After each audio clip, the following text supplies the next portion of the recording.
Muy buenos días a todos, bienvenidos. Mi nombre es Horacio Urtiaga y el día de hoy vamos a continuar con nuestra serie de estudios, nuestra serie de meditaciones cortas en el libro de los Hechos. Ya entramos al capítulo 9, hemos avanzado varios versículos y el capítulo 9 nos presenta un cambio radical en un perseguidor de la iglesia. Este perseguidor de la iglesia se llama Saulo de Tarso. Saulo de Tarso es alguien que estuvo de acuerdo con la muerte de Esteban en el capítulo 7 de Hechos, y es alguien que ha estado persiguiendo y capturando y hasta asesinando a cristianos en el transcurso de este tiempo. Pero mientras Saulo va hacia la ciudad de Damasco para atrapar a los cristianos ahí y traerlos a Jerusalén, sucede algo radical en su vida. Algo que va a hacer que su vida dé un giro de 180 grados. ¿Qué evento sucede en su vida? Se le aparece delante de él Jesús de Nazaret. Y Jesús de Nazaret va a mostrarle a Saulo que Él es el Señor, que Él es el Dios de Israel.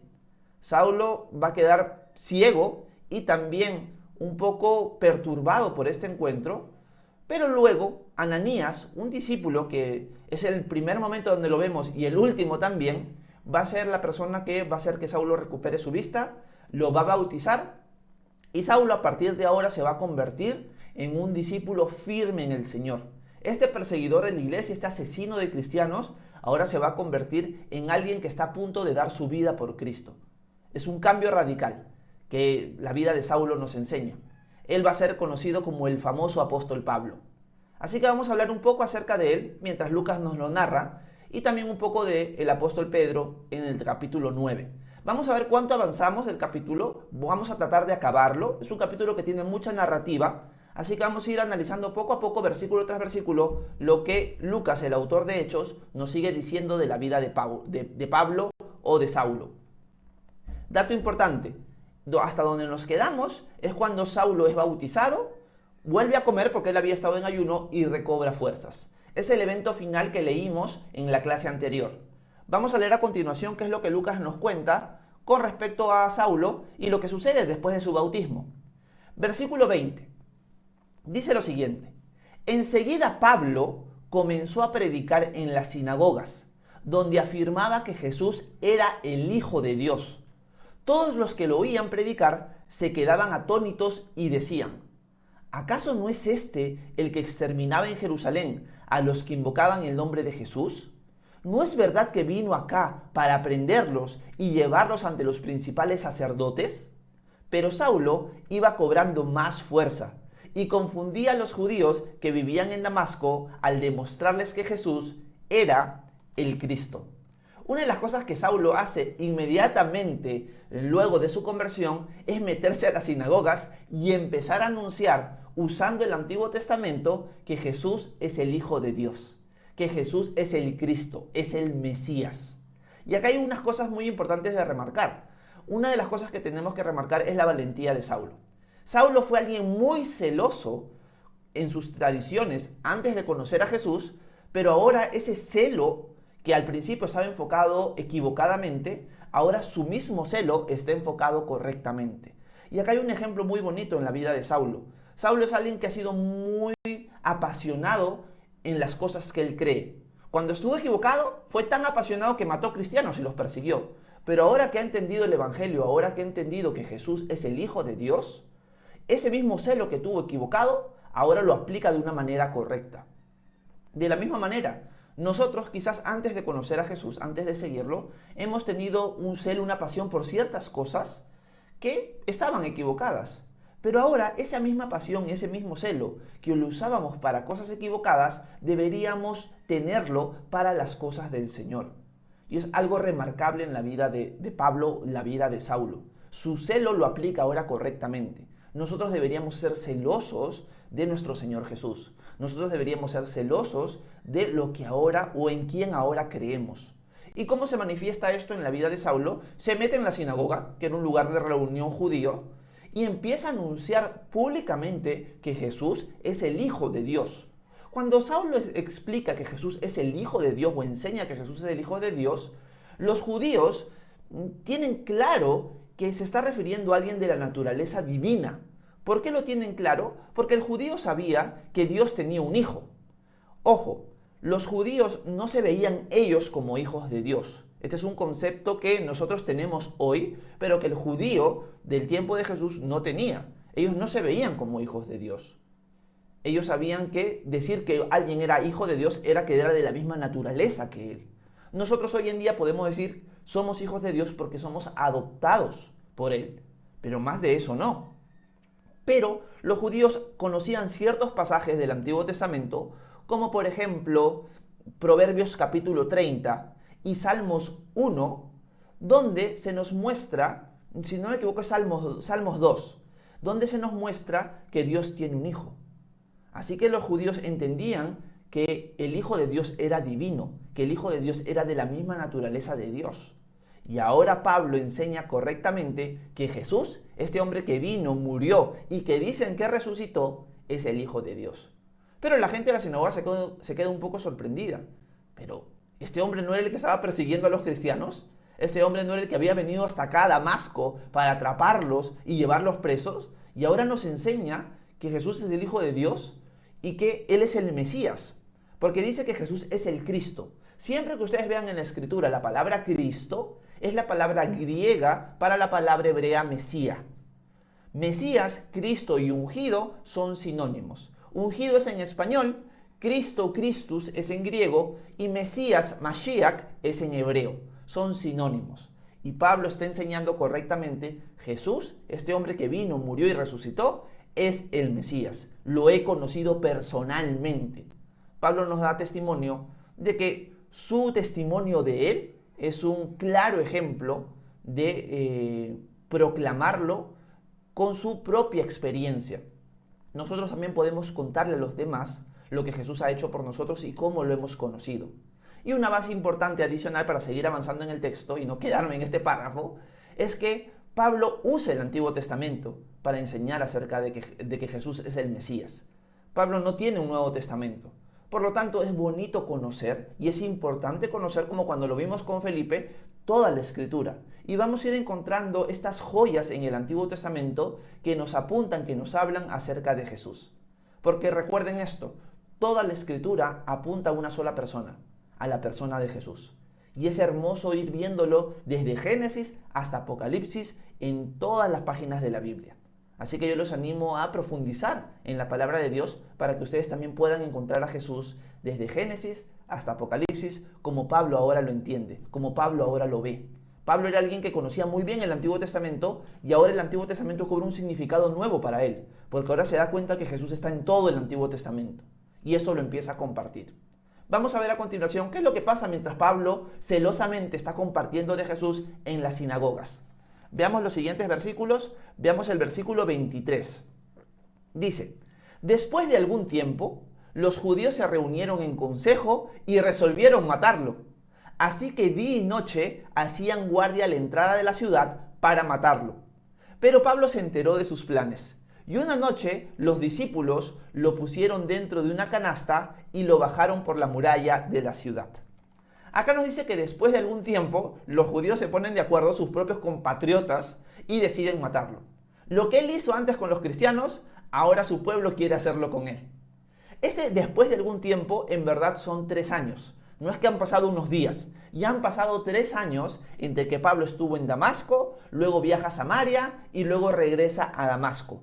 ¿Dónde encontramos este lapso de tiempo que se describe? En la carta a los Gálatas. En el capítulo 1 a los Gálatas, Pablo describe eso. Él estuvo en Damasco un tiempo con los discípulos, luego pasa a la región de Arabia y luego regresa a Damasco, donde pasa nuevamente tiempo con los discípulos, y es después de esos 3 años donde las amenazas de muerte empiezan a crecer con respecto a él y él tiene que huir con ayuda de los discípulos. En 2 de Corintios, Pablo expresa que esto sucede en un reinado del rey Aretas de Damasco en Siria. Así que ahora sucede algo muy importante. Sí, Pablo tiene celo, pero ahora se da cuenta lo que Jesús le dijo a Ananías. Voy a mostrarle a Pablo todo lo que tiene que sufrir por causa de mi nombre.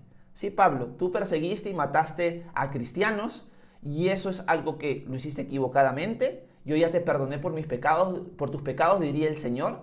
Tienes una nueva vida en mí, pero una de las cosas que tienes que entender, Pablo, es que seguirme a mí implica persecución, implica dificultades, Y ahora tu celo que está enfocado correctamente te ha traído consecuencias. ¿Cuáles son esas consecuencias? Que tus propios compatriotas te quieren matar. Y acá nuevamente estamos reafirmando y volviendo a anunciar que seguir al Señor va a implicar que pasemos por algún tipo de persecución. Y esto es algo que en el libro de los Hechos lo vamos a ir repitiendo constantemente. Ay, Horacio, siempre repites lo mismo, pero el texto siempre nos repite lo mismo. Por lo tanto, tenemos que volver a recordar que las dificultades, sea externas, sea internas, sea en nuestra iglesia local, son parte de la vida de la iglesia. Y eso es algo que el libro de los Hechos nos va mostrando y nos va recordando constantemente. La persecución es parte de la vida del cristiano. Para algunos más, como en el caso de Saulo, y para algunos menos, como en el caso de nosotros hoy en día, que a lo mucho tenemos burlas y desprecios, pero no nos quieren matar por ser cristianos. Bueno, los discípulos ayudan a Pablo a salir de la ciudad de Damasco. Y ahora Pablo va a ir a Jerusalén, donde en Gálatas también nos va a decir que va a pasar 15 días con algunos apóstoles. Así que vamos a leer a continuación qué es lo que pasa con Pablo, con Saulo, cuando llega a Jerusalén. Versículo 26. Cuando Saulo llegó a Jerusalén, tuvo la intención de reunirse con los discípulos, pero todos le tenían miedo porque no creían que fuera uno de ellos. Entonces Bernabé se encargó de llevar a Saulo ante los apóstoles, y allí les contó cómo Saulo había visto al Señor en el camino, cómo había hablado con él y con qué valor había predicado en Damasco en el nombre de Jesús.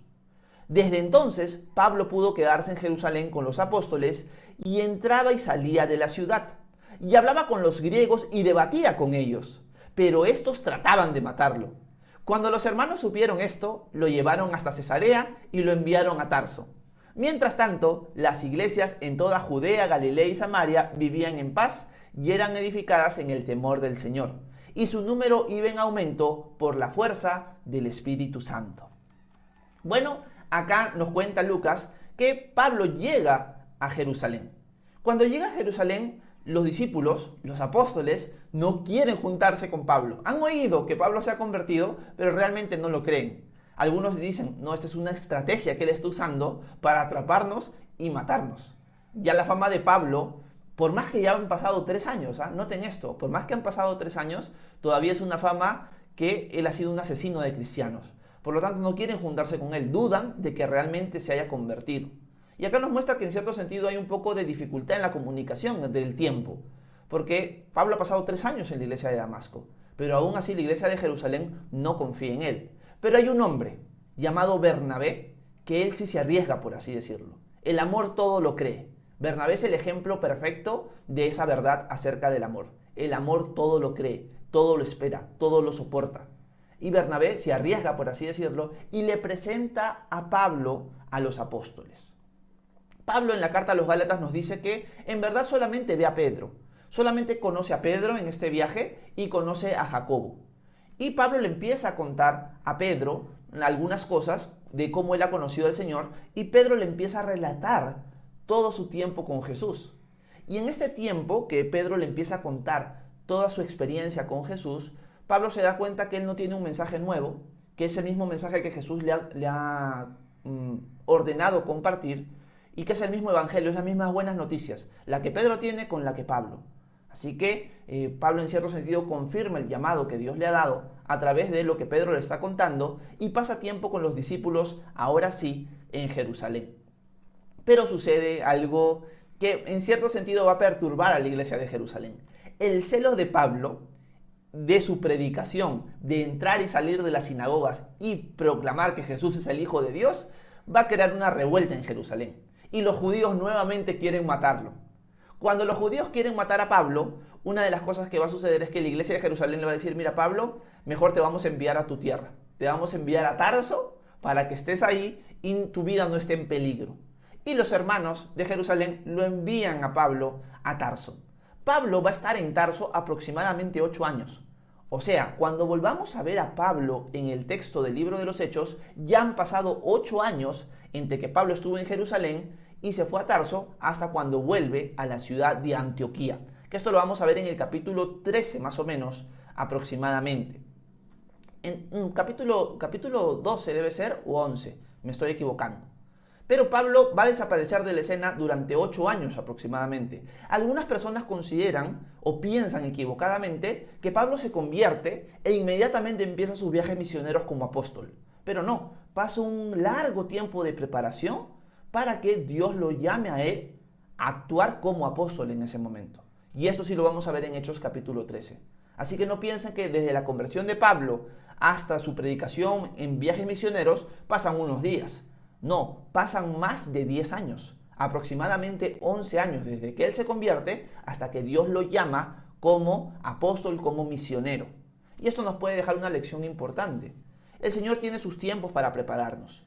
Y nosotros como discípulos lo que debemos hacer es lo mismo que el apóstol Pablo ha ido haciendo. Está conociendo a Jesús cada vez más, está meditando en la palabra de Dios, le está compartiendo y está pasando tiempo con los hermanos. Obviamente por su trasfondo, por su pasado, hay hermanos que dudan de él. Pero él no busca o él no quiere dejar de pasar tiempo con ahora sus hermanos en la fe. Y eso es algo que nosotros deberíamos hacer en nuestra vida diaria. Nosotros ahora que hemos decidido seguir a Jesús, lo que debemos hacer es ir conociendo más al Señor, pasar tiempo de compañerismo con otros hermanos en la fe en nuestra iglesia local y compartir del Señor con las personas que se nos van presentando en nuestra vida, en nuestro día a día. Con nuestras palabras, predicando el Evangelio, y también con nuestras acciones, siendo luz y sal. Y en el tiempo del Señor, Él nos mostrará el llamado específico que Él tiene para cada uno de nosotros. Porque el Señor tiene un llamado para cada uno de nosotros. Nosotros debemos permanecer en Él y Él en nosotros, y en su tiempo Él nos mostrará. Y no está mal pedirle al Señor, Señor, muéstrame a qué me estás llamando. Dame los dones de tu Espíritu Santo. Y en su tiempo el Señor lo hará. Pero ese es el patrón, por así decirlo, que todos nosotros deberíamos seguir y que Pablo está siguiendo. Obviamente el celo de Pablo es un celo que es peligroso en su contexto. No está mal que lo haga, pero es peligroso. ¿Por qué? Porque en esa época, por ser tan celoso del Señor, los judíos iban a responder violentamente, y lo hacen. Y por eso Pablo tiene que huir a la ciudad de Tarso y los hermanos lo mandan hacia ese lugar. Y al final Lucas nos cuenta de que las iglesias de Judea, Galilea y Samaria estaban viviendo en paz, eran edificadas en el temor del Señor, están creciendo, están fortaleciéndose y su número iba en aumento por la fuerza del Espíritu Santo. La única persona que puede traer personas realmente a la iglesia local es el Espíritu Santo. No hay otra persona que pueda hacerlo. Tú puedes invitar a personas a la iglesia, tú las puedes animar a venir, las personas pueden llegar, pueden escuchar el Evangelio, pueden escuchar la palabra de Dios, pero el único que realmente puede agregarlas a la iglesia es el Espíritu Santo. Y lo que sucede en este momento, en el contexto de Pablo, es que las iglesias de Judea, Galilea y Samaria están creciendo en el temor de Dios y poco a poco están creciendo también en número. Pero este número, este crecimiento de número numérico, es algo que hace Dios, no es algo que hacemos nosotros. Hoy en día, lamentablemente, y con eso ya me voy acercando al final, las iglesias están más enfocadas en ganar números con sus fuerzas. Están tan enfocadas en ganar números que todo su trasfondo, todo su enfoque gira en torno a métodos para hacer crecer a la iglesia en número. Y ese no ha sido el enfoque nunca de la iglesia primitiva. La iglesia primitiva crecía en el temor de Dios y sabía que era el Espíritu Santo el que iba agregando. ¿De qué manera el Espíritu Santo iba agregando? Con nuestro testimonio, con nuestra predicación y con nuestro testimonio, siendo luz y sal y predicando el Evangelio. Es ahí cuando las personas van conociendo al Señor a través de nosotros, escuchan el mensaje, son invitadas a la iglesia, eso no está mal, y habrán personas que la semilla es plantada y da fruto, y habrá momentos donde la semilla cae en terreno duro. O habrá personas que por un momento están muy entusiasmadas y luego se alejan.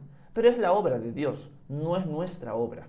Así que nuestro enfoque en nuestras iglesias locales debería ser pasar tiempo de compañerismo. Si nosotros nos ponemos a pensar en cuál debería ser el enfoque de nuestras iglesias locales, es un enfoque triple. El primer enfoque es Dios. Nosotros nos reunimos como iglesia local para buscar al Señor, para alabarlo a Él, para glorificarlo a Él. Él es el centro de la reunión. Nosotros nos reunimos con nuestros hermanos en la fe para exaltarlo a Él, para recordar sus promesas, para aprender de Él a través de su palabra, para alabarlo. Pero no solo eso, sino también para pasar tiempo de compañerismo. El primer enfoque es Dios, el segundo enfoque somos nosotros, somos su pueblo y pasamos tiempo de compañerismo, alabándolo juntos, compartiendo juntos, sirviendo juntos, animándonos juntos, creciendo en amistad, creciendo en unidad. Y el tercer enfoque es ser luz y sal para afuera. Este tiempo que he pasado junto con mis hermanos en la fe, que nos hemos animado mutuamente, que hemos alabado al Señor, que lo hemos conocido más, me debería llevar a mí a vivir una vida en santidad. Y esa vida en santidad la voy a vivir rodeado de personas que no conocen al Señor. Yo no me aíslo de las personas que no conocen al Señor, sino comparto con ellas y con mi vida, con esta vida que ahora Jesús me ha dado, yo lo enseño a Él, yo lo reflejo a Él. Y también comparto de Él con mis palabras, porque al final el Evangelio es poder de Dios para salvación de todo aquel que cree. Tiene que escuchar el mensaje. Y es ahí donde yo invito a la persona a la iglesia, es ahí donde yo comparto, es ahí donde yo puedo hasta leer la Biblia con algún amigo, algún vecino, algún familiar. Y la persona en su tiempo va a conocer al Señor. Pero es algo que es obra del Espíritu Santo. Pero si nosotros tenemos este enfoque triple, Dios, nosotros y los de afuera, el Señor va a ir agregando por la fuerza de su Espíritu a los que han de ser salvos. Y ese debería ser el enfoque saludable de cada iglesia local. No enfocarnos en formas carnales, por así decirlo, de atraer gente, cuando sí, los vamos a atraer físicamente, pero realmente no son pueblo de Dios, no son parte de la iglesia invisible. Y esto es algo que Lucas nos narra al finalizar esta porción del texto. Por falta de tiempo, no vamos a seguir avanzando. Quería tratar de acabar el capítulo 9, no pude, pero el día de mañana vamos a ver ya no a Pablo, porque como les digo, Pablo va a desaparecer de la escena desde este momento hasta aproximadamente 8 años después, y ahorita se nos va a hablar acerca del apóstol Pedro, que eso lo vamos a ver mañana, y estoy con ansias de entrar al capítulo 10, porque el capítulo 10 es uno de mis capítulos favoritos, donde vemos la visita de Pedro a la casa de Cornelio. Pero eso ya lo vamos a ver en los próximos días, así que no me quiero adelantar, pero les animo a, si pueden, lean el capítulo 10 de Hechos, porque es un capítulo hermoso, a mí me encanta. Pero mañana vamos a ver a Pedro nuevamente en escena y cómo él en cierto sentido confirma a la iglesia y cómo Dios lo usa también para alcanzar a otras personas. Espero que esta pequeña lectura, este pequeño devocional les haya servido, edificado de algo. Ya saben que pueden dejarme sus dudas de lo que hemos leído o también de cualquier duda que ustedes tengan con respecto a Dios, el cristianismo o la Biblia.